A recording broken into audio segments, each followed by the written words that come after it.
Good morning, everyone. I invite you to grab your gray hymnal and turn to hymn number 286, A Core of Silence. Would you rise in body or in spirit, joining together, singing a slightly less familiar hymn, number 286.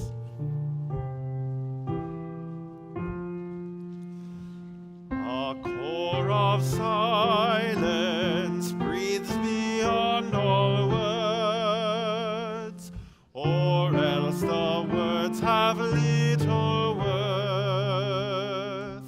To heart or soul or spirit it comes forth. The words we name them matter not, and half the music lies within the pause between the arches of the heart. The print upon the page means less than ink, unless the white and black both speak. The true religion gathers up its text. In the beginning was the Word, but I seek quietness behind that start, and name it nothing, much less God. Thank you. Please be seated.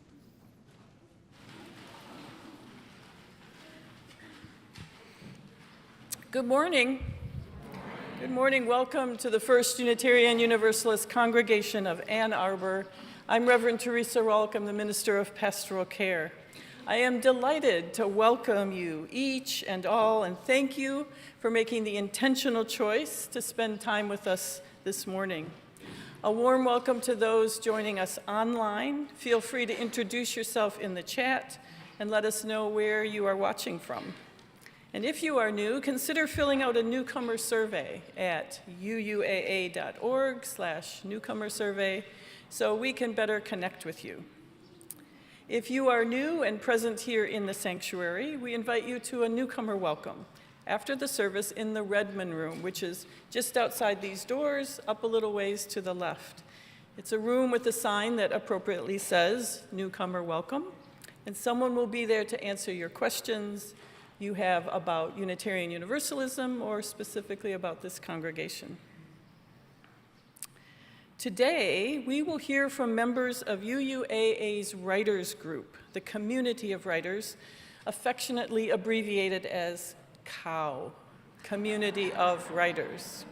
The COWs got their start 10 years ago, 10 years, inspired by a summer worship service we did about poetry. And they are still going strong. If you'd like to join the writers group, you can talk to any of today's speakers after the service. Unitarian Universalists are no stranger to words. We like words. We obsess over which word is exactly right in a particular sentence. We fancy ourselves skilled wordsmiths, editors, and commenters on other people's words. Some of us have few words and hold them close. Others freely and widely share many words. I think one reason we love words and care about words is that we realize words have power. Power to uplift and to condemn, power to comfort or to invoke fear. We chant words. We put them on signs to oppose injustices. We want our words to matter, and they do. Now, you have just heard about 300 words from me so far, and I think that's enough for a welcome today.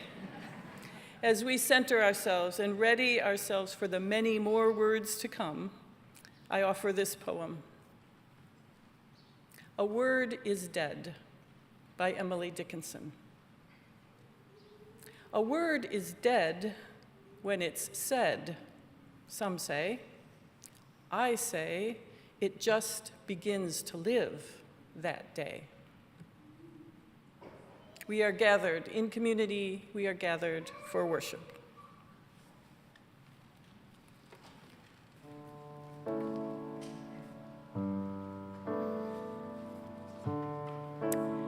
Today's service has the topic of the power of words. Symbols also have power. For Unitarian Universalists, the symbol of the flaming chalice is one of our most powerful symbols. It came about during World War II as a symbol of safety and compassion for people escaping persecution. It has come to mean more to me, though. Lighting the chalice and saying the covenant remind me to bring my best self bravely forward to help others. They remind me that I am not alone. They remind me that even if I can't do everything, I can do one thing. This Sunday, members of the community of writers are joining us on the chancel for the lighting of the chalice. Please step forward.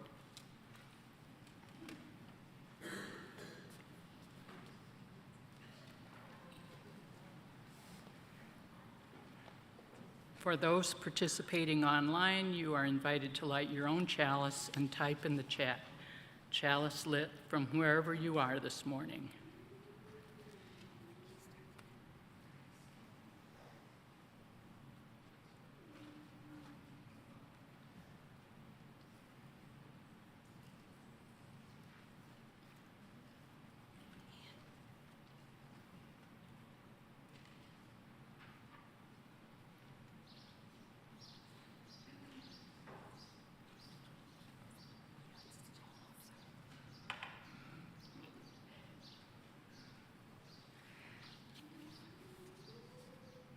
We invite everyone in the spirit of community and welcome to join us in these words as the chalice is lit.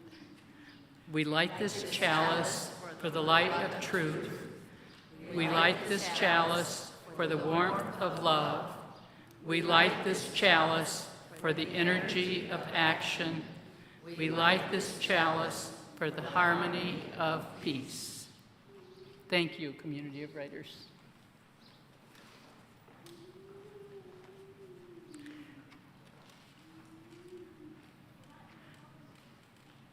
I now invite you to join us in saying the words of our covenant, the promise we make to each other in our shared life and community.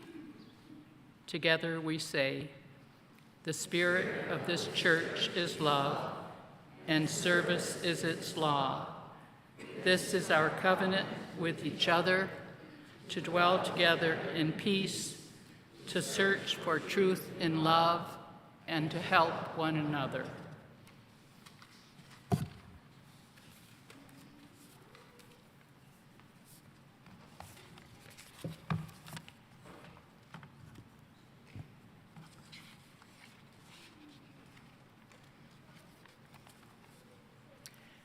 The story I'm about to read was first written in Spanish by a German author and then translated into English. Isn't it amazing that one and the same story can be told in many different languages? Why is that? In some ways, words are empty shells until we fill them with meaning. They are written squiggles until we understand what the squiggles symbolize, what they mean. And words are used to make bonds between us, to connect us. But how they connect us makes a world of a difference. So now, let us receive the words put together by Sonia Wimmer, the author, translated into a language we all understand, and find out how one child decides to use her words. The Word Collector by Sonia Wimmer. Luna was an extraordinary little girl. She lived high up in the sky. And she had a very strange pastime. Luna collected words, just like other people collected stamps. Funny words that tickle your palate when you say them. Words so beautiful that they make you cry. Friendly words that embrace your soul.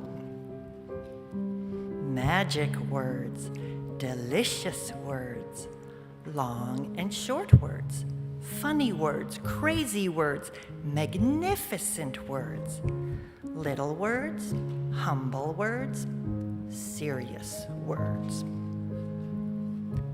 But one day, everything changed. Little by little, the beautiful, magnificent, and fun words began to disappear. What had happened to them?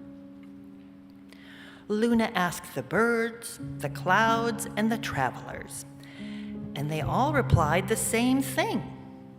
People are forgetting all the beautiful words. They don't think they're important anymore. They're too busy. That night, Luna couldn't sleep, and when the first rays of sunlight sent the stars off to bed, she made a decision. She put all of the words she had in a big suitcase and set off with them on a journey. She flew over seas and continents, mountains and cities. Wherever there was hate and violence, she sowed words of brotherhood, love, and tolerance within people's hearts.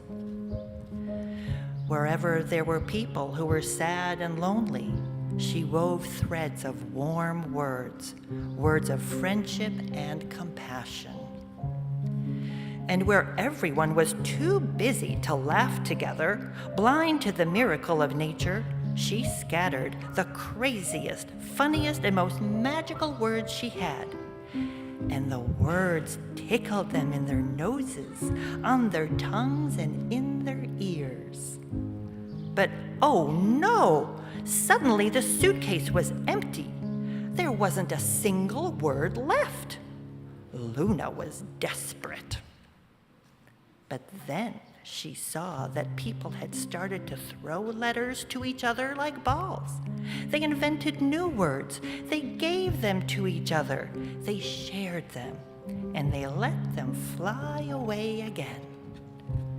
And so, Luna sighed deeply and began to dance joyfully among them together with her new friends. She had given them all of her words, but she was happy. After all, what was the point of collecting something if you couldn't share it? The end.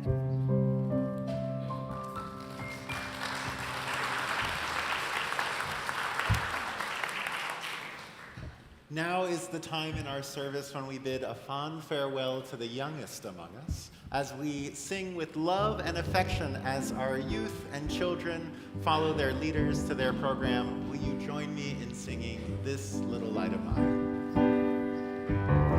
This little light of mine, I'm gonna let it shine. This little light of mine, I'm gonna let it shine.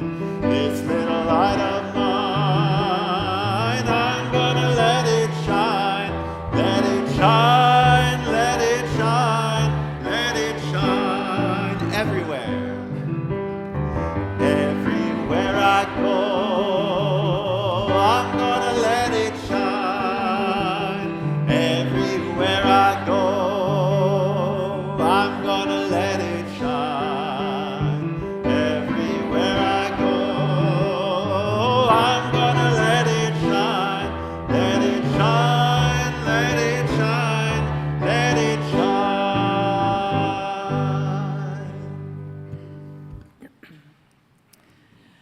Once a month, we hold time for what we call a social justice connection as a way to introduce the good work folks are doing at UUAA around social justice issues. Today, we welcome Mike Muha and Chris Peller-Kaspar, representing the Social Justice Council and the Vision Support Committee, to share some exciting news with us.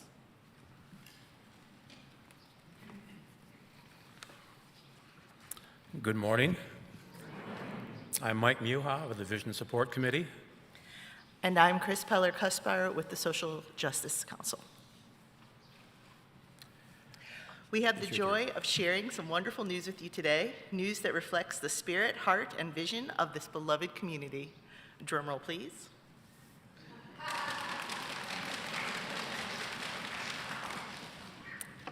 As you may have heard, or it might be a surprise, the Social Justice Council and the Vision Support Committee have officially joined forces.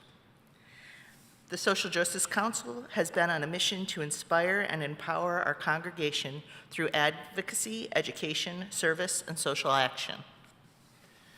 Meanwhile, the Vision Support Committee has been busy bringing our Vision 2050 to life, focusing on vital issues such as anti-racism, anti-oppression, climate justice, and radical welcome. With our missions naturally aligned, we decided to join forces, going from the dynamic duo to a powerful partnership, and amplify our impact together. Our new name captures the heart of who we are and where we're headed. It's more than a label, it's a reflection of our values, our mission, and the vibrant community we're building. Together, we are now Visions of Justice Council. Visions of Justice Council. It's a new name, give us time. Creating a just, sustainable, and welcoming world. A huge shout out to Beth Hospideric and Kyla Boys for their contributions to our new identity. The hard work and passion of the Social Justice Council and the Vision Support Committee have made a real difference. We can't wait to see what we'll accomplish together. Thank you all. Thank you all. For being a part of this journey.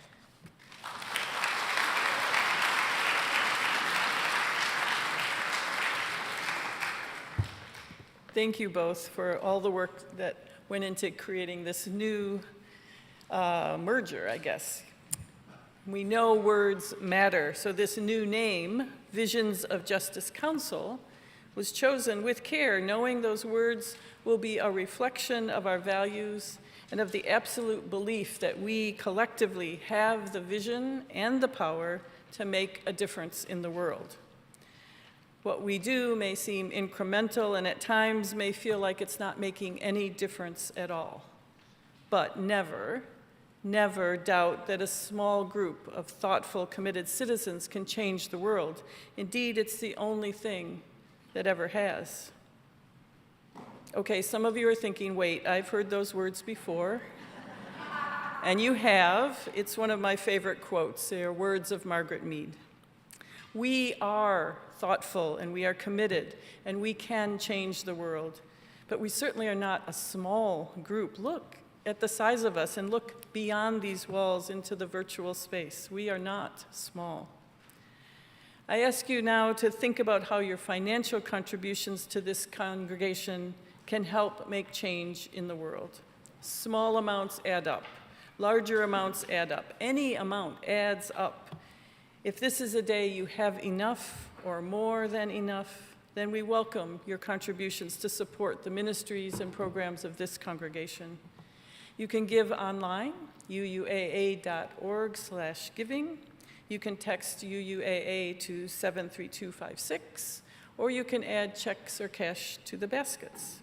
You know, if you are brand new to us or just visiting, know that your presence here is your gift to us, and you can let the baskets pass you by. The ushers will now come forward to collect today's offering. While you are giving your gifts, please receive this gift of music from the Y'all Come Singers.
Thank you.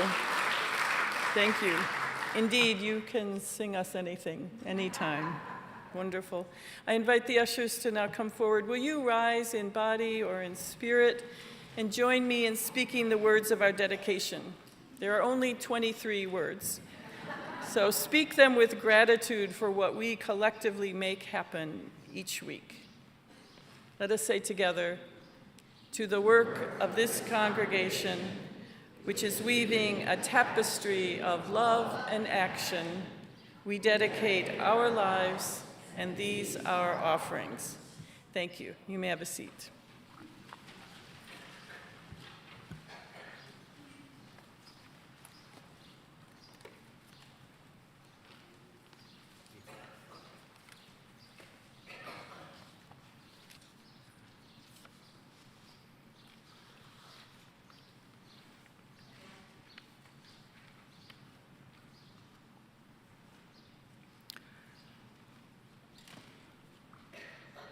Ursula K. Le Guin, science fiction writer and poet, said the following: Socrates said, "The misuse of language induces evil in the soul."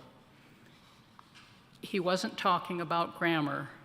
To misuse language is to use it the way politicians and advertisers do, for profit, without taking responsibility for what the words mean.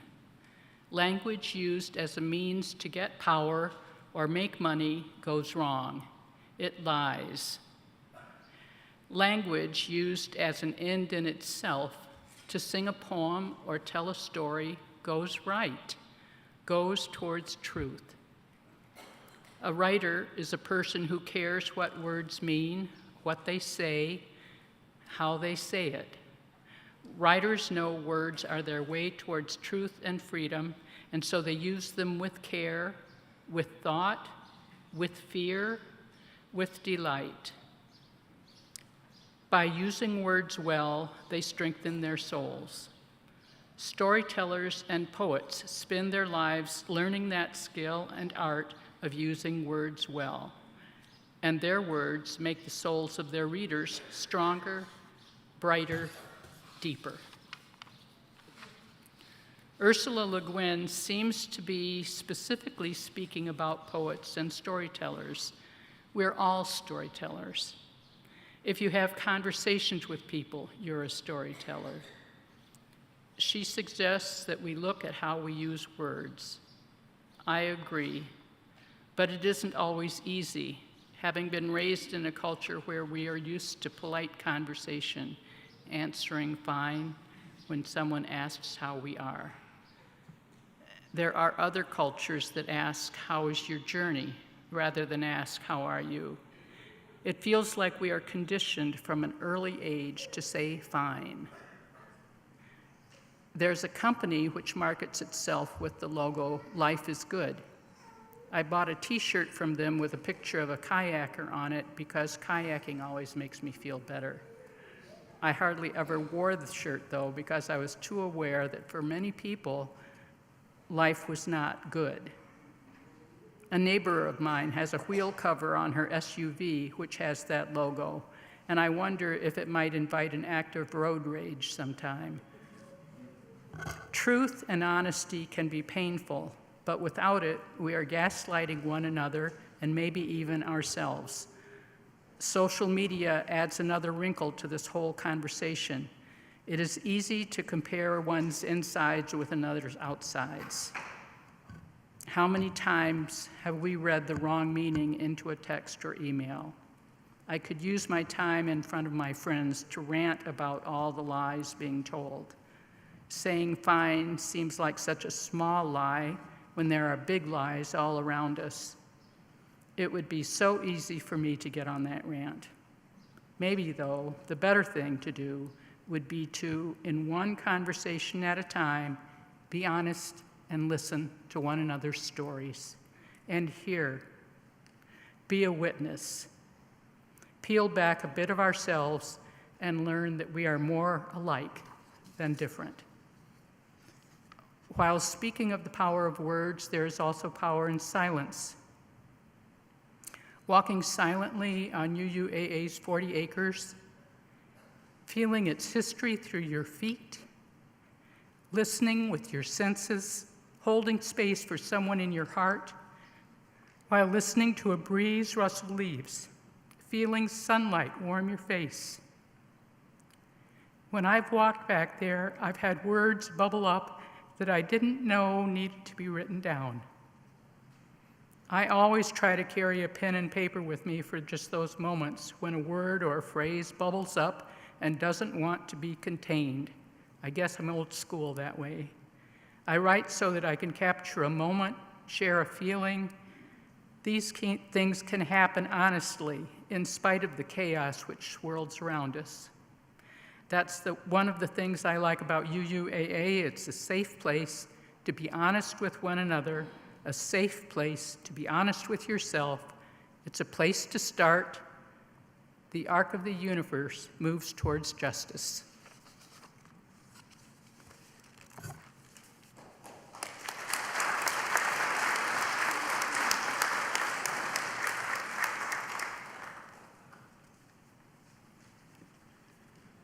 Good morning. The community of writers has given me a chance to explore and experience many forms of expression in response to a variety of prompts. It has allowed me to learn of the 50-word challenge, delivering a message in just 50 words, in response to which I admit I wrote 19 short essays and stories, which I'd never tried before. It allowed me to challenge myself to react to a single prompt with many different poetic forms and with limericks, which are only marginally poetic. Essays, flash fiction, blues, and rap have all come from my pen. Not all of my writings to each prompt by far are shared, but the inspiration is. This is the power of words in its most positive sense. There are too many ways in which words are used for ill intent, and I too have used their power for corporate ends that may not have been honorable. That's the beauty of the community of writers, encouraging us to express ourselves in any written form that we are moved to create and to share those creations in a positive, welcoming environment. And just as important, we get to experience the thoughts and lives and craft of others as they respond to the prompts. Their work has brought joy, tears, and awe at their talent. There's a joy in the interplay of words, no matter what form the expression takes. There's power in that same interplay. This is what the community of writers celebrates, the power and the joy. I joined for the interplay and stayed for the community. From childhood, I loved the rhythm and rhyme of what is now called classical poetry. I love the ease that English allowed me to do rhyming couplets and limericks. The first writing of mine ever published in a grade school paper was a single stanza poem. And who cannot love the fact that rhymes elicit smiles from most that hear them? The following poem summarizes how I've walked through rhyme in life. From the time that I was small, I was suffused with rhyme. Every little lullaby will rhyme with every line. And then the tales I learned, wrought by Mother Goose, and then with Fox and Socks, and more from Dr. Seuss. The music that I learned in school, and in the churches too, always were in rhyme. You all know that, it's true. And when the radio was on playing out the tunes, every song that played were all with rhyming too. The poetry we learned in grade school also had patterns so familiar, rhyme to make me glad. From Robert Frost to Lewis Carroll, examples all abound. And as I think about it, it was my favorite sound. Moving on to later days, there came the rhyming couplet master.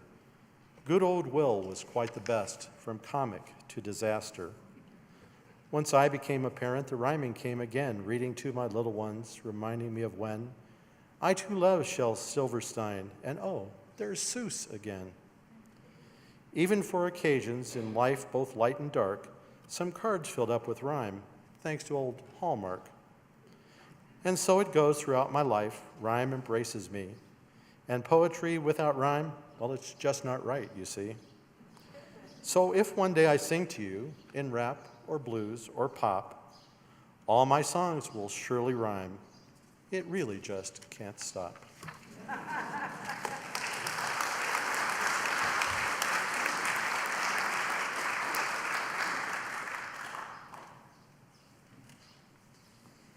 Hi. The power of words is that they have meaning. They have the power to convey all our emotions and ideas. From prehistoric times, humans have grunted out sounds to mean, I'm hungry, or I'm afraid, or get out of here fast, it's a rhinoceros on the loose. Words make us laugh, like a funny joke. The purpose of words is to share all our human emotions and thoughts with each other. Each one of us has a different experience and a different perspective. How many times have you read about love, each time with a different twist or a different flavor? There is not one version, but as many ways to tell it as there are storytellers. Words unite our differences, like a love story.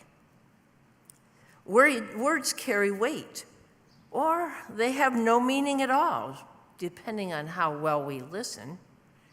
The important thing is to listen to each other's words. They only have power if someone is listening. If someone cries out in the darkness and no one hears them, our words are lost. Words make us cry when we feel unheard. That's what writers do. They open up windows into our minds and hearts so we can all share. Writers teach us how to see and feel. Reading is a meditation that teaches self-awareness and mindfulness.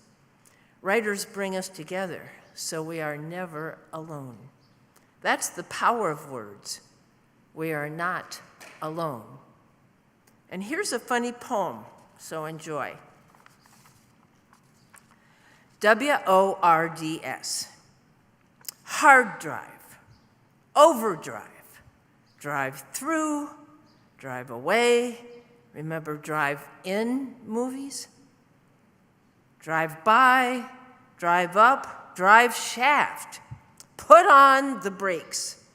Hamburgers, movies, shootings. I mean, take a break. Break up, break down. I'm getting dizzy. Words drive us over the hill, through the fog, into the weeds. Words drive us, C-R-A-Z-Y.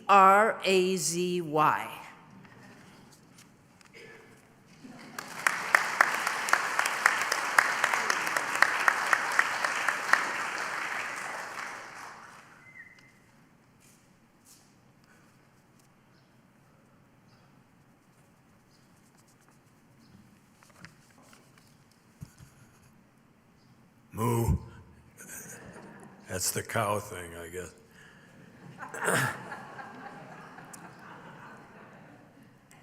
Many, perhaps even most of my family members going back centuries, have been artists, musicians, or writers.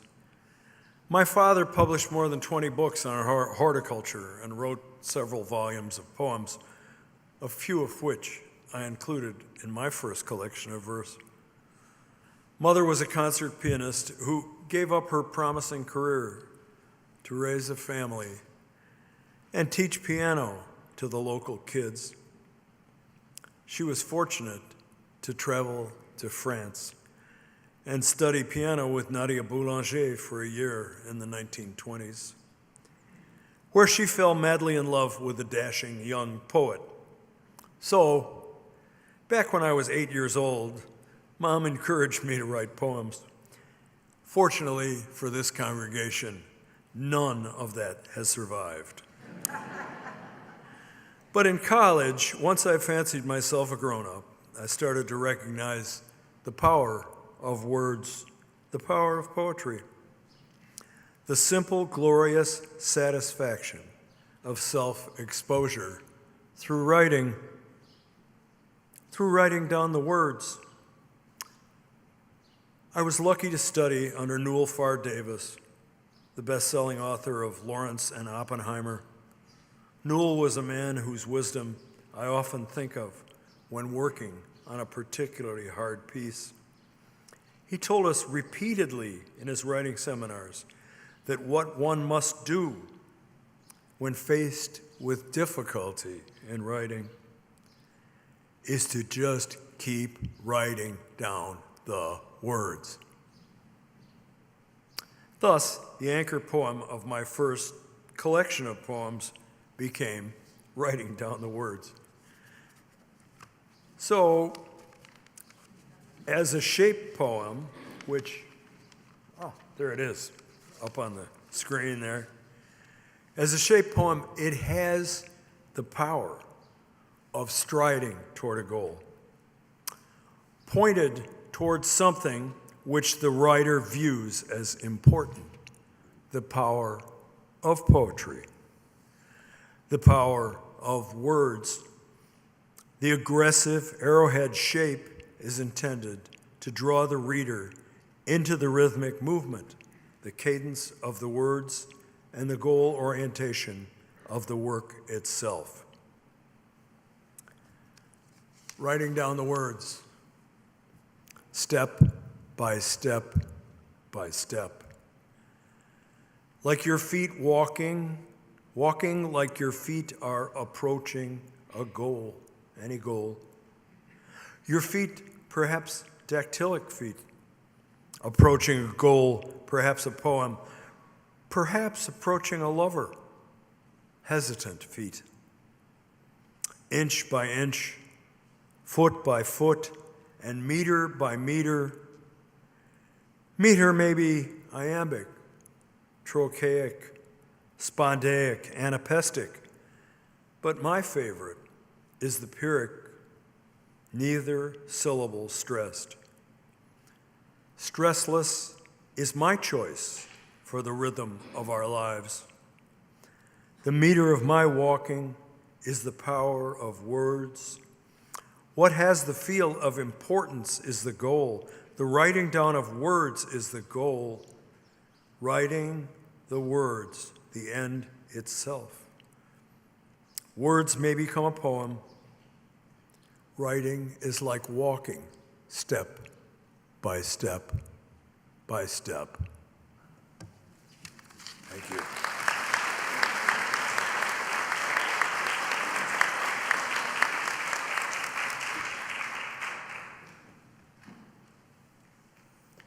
We will now hear a reflection in a different form. Community of Writer member Lori Reese has composed an anthem entitled 3 Words that will be brought to life today by 3 performers, Kyla Boyce, Tara Merrill, and Yvette Boyes-Pecor.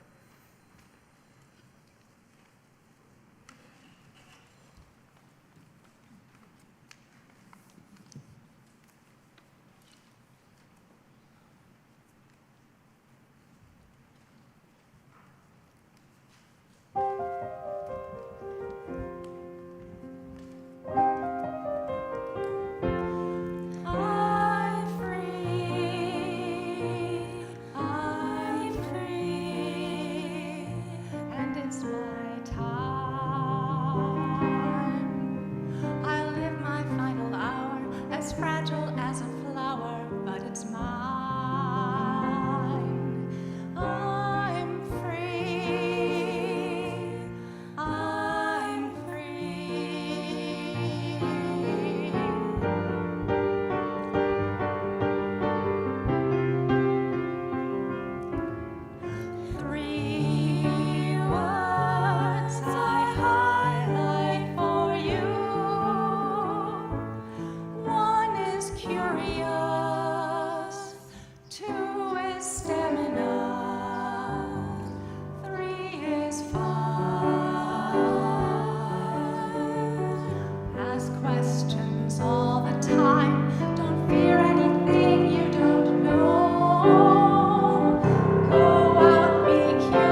sets up for you to be the road you'll travel on. 3 other words you know, a phrase that will blossom each day. Your mother's I love you lives on in an eternal bouquet. I'm free, I'm free, I'm free. Oh, 3 ways to realize your dreams. Go be curious, find your stamina, and follow your fire.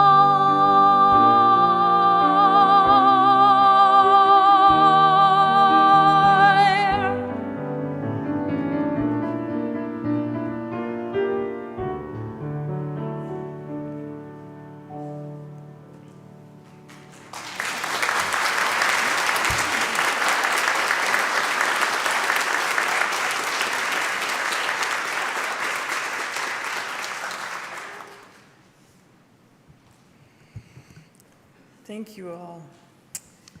So now is the time you need that small piece of paper you hopefully picked up on the way in and a pencil. If you missed that opportunity, you can raise your hand and an usher will come by and make sure that you get one. Raise your hands high up so they can see you. They're making their ways around.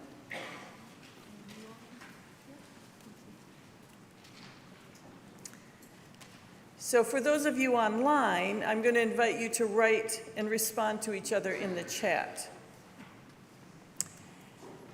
So the community of writers wanted to have an activity that got everyone writing, even just a little bit. So we're going to ask you to write a word. And yes, if you have to, you can write 2 words. But take a moment and think about this. We're going to ask you to write your favorite word or a word that holds a lot of power for you. Now, if this is a word in another language other than English, that's fine. Please indicate what language it is.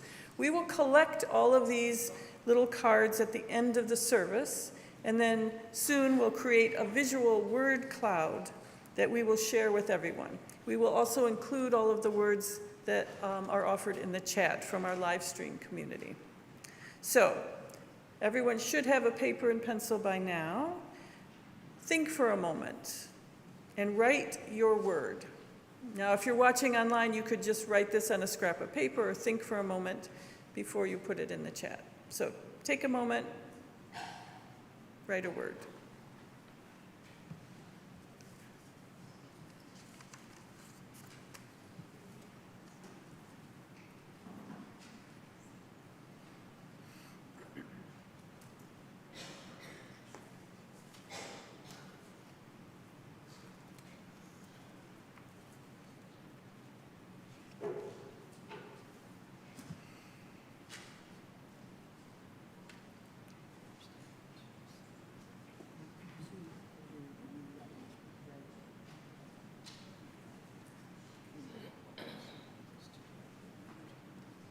So it looks like most people are done writing something. So for you online, please type the word in the chat and share why it is your favorite word or what power that has for you. For those here in the sanctuary, I'd like to ask you to turn to someone nearby. You can make a group of 2 or 3. There's no need to move very far. But share the word, take turns, and explain why is it your favorite? Or what is the power that this particular word has for you? Okay, so we have enough time to take a bit of time to explain this to each other.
So we're calling you back into attention here.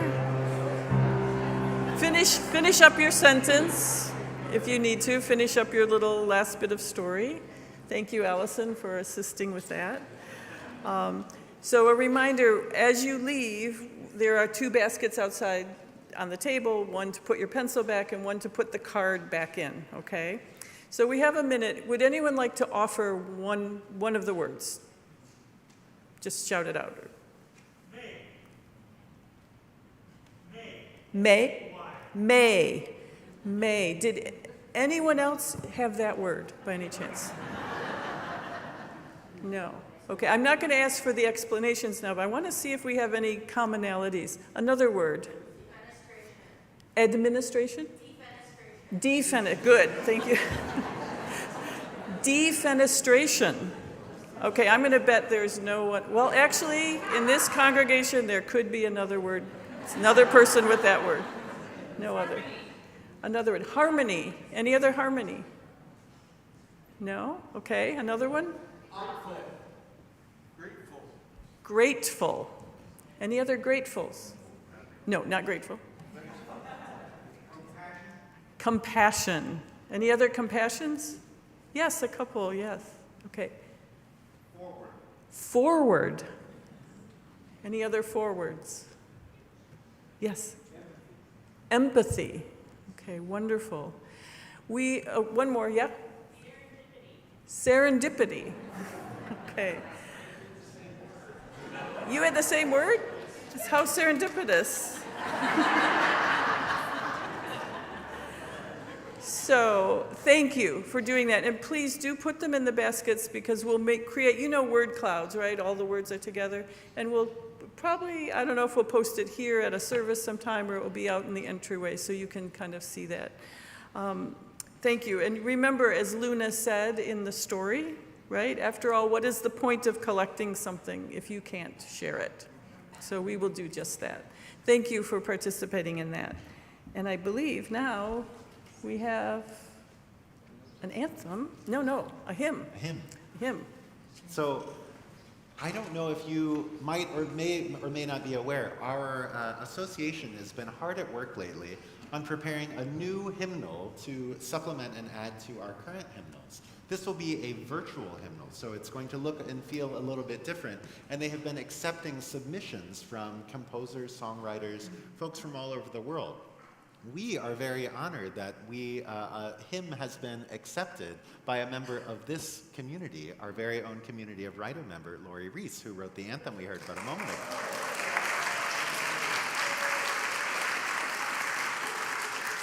So Lori generously gave us permission to get a little preview of the hymn that has been accepted to the hymnal. So I'll teach it to you now. We will teach it to you now. It's called Wherever You Go.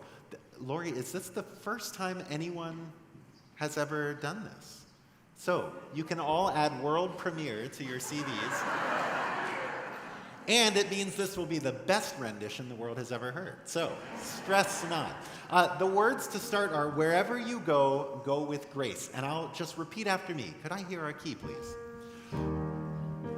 Wherever you go, go with grace. Wherever. Wherever you go, go with grace. My turn. Wherever you go, go with grace. Wherever you go, go with grace. So same words, almost the same notes. Our grace just gets a little more graceful the second time. The next words are, you are loved, you belong. Will you repeat after me?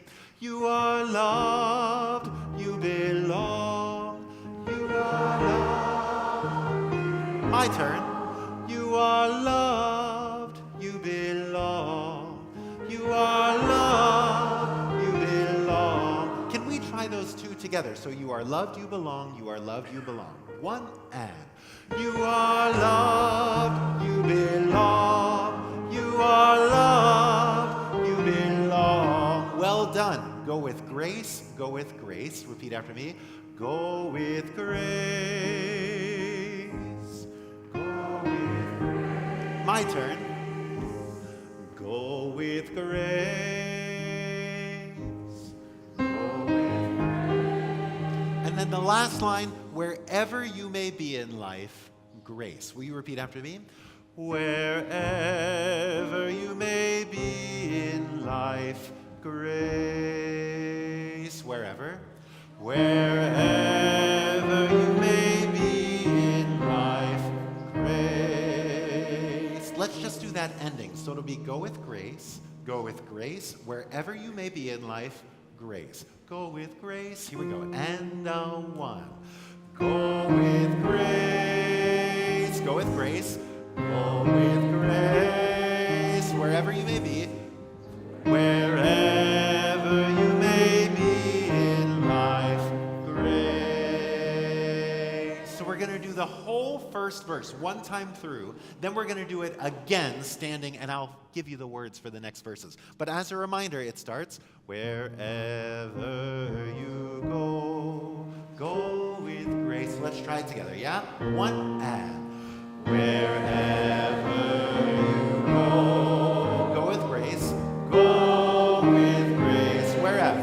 Wherever you go, go with grace. Go with grace. You are loved. You are loved. You belong. You are loved. You are loved. You belong. You belong. Go with grace. Go with grace. Go with grace. Wherever. Wherever you may be in life, grace.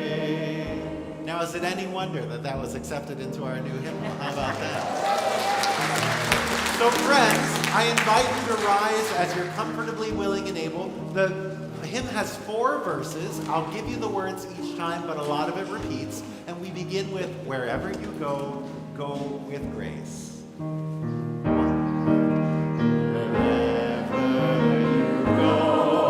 Go with grace. Go with grace. Wherever. Wherever you go. Go with grace. Go with grace. You are loved. You are loved. You belong. You are loved. You are loved. You belong. Go with grace. Go with grace. Go with grace. Wherever you may.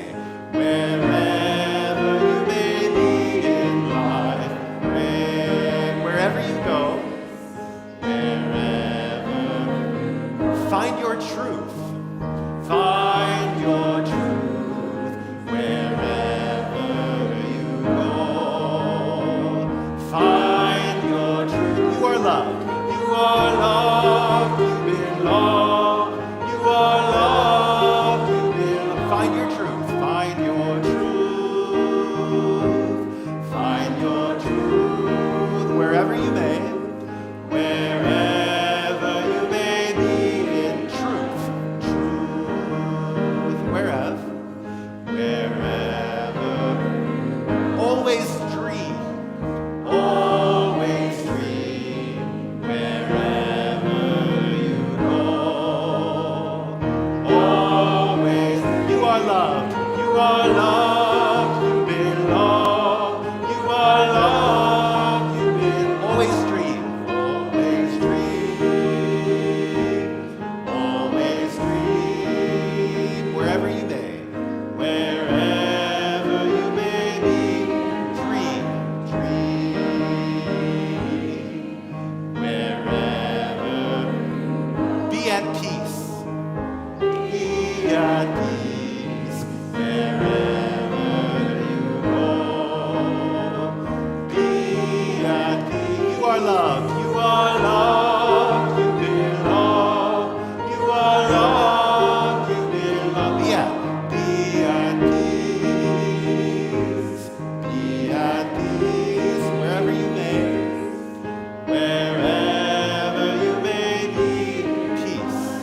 Go now, fellow wordsmiths. Find the words to tell the world who you are. Know the power of your words to be a kindness, create hope, generate joy, cause tears, produce music, make someone laugh, strengthen your soul and those of others. Use your words to make this a better world. May it be so.